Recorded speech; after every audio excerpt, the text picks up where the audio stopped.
الخبر تيفي، للخبر بقية. إليكم مشاهدينا أهم عناوين أخبار اليوم.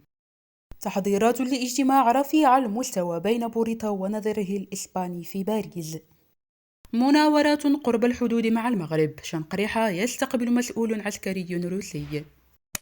المرجو الاشتراك في القناة وتفعيل زر الجرس والضغط على زر اللايك ليصلك آخر الأخبار المغربية. تحضيرات لاجتماع رفيع المستوى بين بوريتا ونظيره الإسباني في باريس.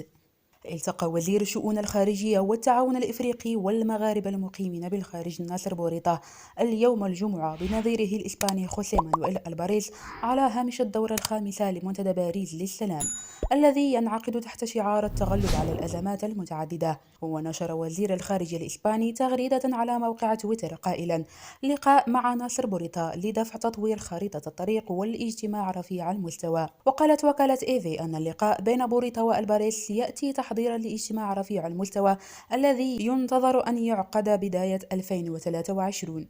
وأشارت إلى أن بوريتا نفسه أكد في أكتوبر أن القمة المغربية الإسبانية ستعقد بداية عام 2023 وليس قبل نهاية العام الجاري كما خطط لذلك سابقا. مناورات قرب الحدود مع المغرب، شنقريحة يستقبل مسؤول عسكري روسي.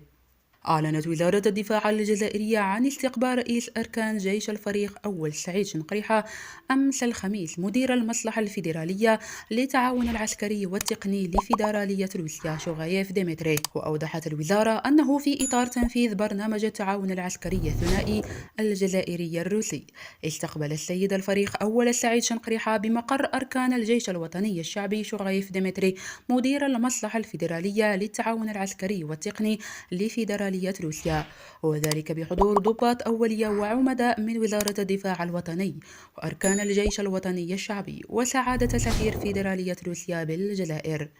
وبحسبها قد سمح هذا اللقاء للطرفين وفق نفس المصدر بالتطرق للتعاون العسكري الثنائي وسبل تنويعه ليشمل مجالات الاهتمام المشترك.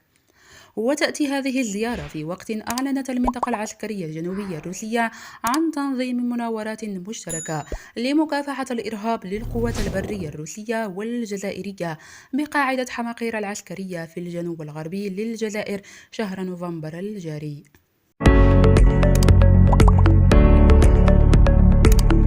الخبر تيفي، للخبر بقية.